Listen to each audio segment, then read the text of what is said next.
Administrator بلدیہ شرقی رحمت اللہ شیخ نے کہا ہے کہ جیل چورنگی پر نجی سپر اسٹور پر لگنے والی آگ کے بعد ریسکیو کے کام کو تیزی سے سرانجام دیے جا رہے ہیں، جبکہ آگ بجھانے کے لیے آئس بالز کا بھی استعمال کیا جا رہا ہے۔ یہ بات انہوں نے ڈائریکٹر MS توقیر عباس، ایگزیکٹو انجینئر MND امتیاز بھٹو کے ہمراہ اپنی نگرانی میں ریسکیو کے کام کو سرانجام دیتے ہوئے میڈیا سے بات کرتے ہوئے ان کا کہنا تھا کہ آگ کو بجھانے میں معاونت فراہم کرنے کے لیے آئس بالز کا استعمال کیا جا رہا ہے، جبکہ بلدیہ عظمیٰ کراچی کے ساتھ مل کر ممکن کوشش کر کے جلد ہی آگ پر قابو پا لیا جائے گا۔ جبکہ ان کا کہنا یہ بھی تھا کہ ایڈمنسٹریٹر بلدیہ عظمیٰ کراچی مرتضی وہاب سے رابطے میں ہیں اور باہمی کوارڈینیشن کے ذریعے ریسکیو کا کام سرانجام دے رہے ہیں۔ جبکہ دوسری جانب ایڈمنسٹریٹر بلدیہ شرقی رحمت اللہ شیخ نے کہا ہے کہ بلدیہ شرقی کے محکمہ تعلیم نے نمایاں خدمات سرانجام دے کر بہترین معیار تعلیم کو برقرار رکھا ہے، جس کی بازگشت مختلف سطح پر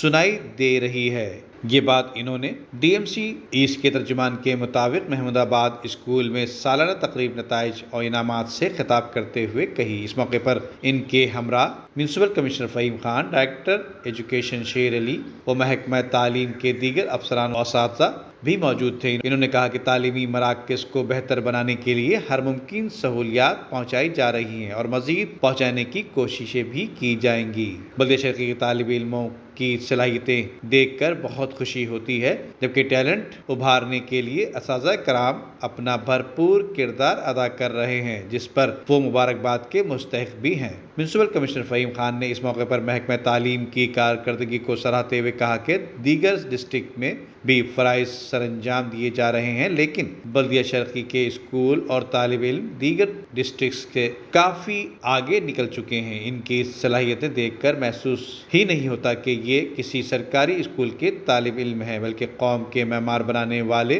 افسران اور اساتذہ کرام کی قدر کرتے ہیں، اور محکمہ تعلیم کی بہتری کے لیے میرے دروازے ہمیشہ کے لیے کھلے ہیں۔ ندیم صدیقی، میٹرو 7 پاکستان۔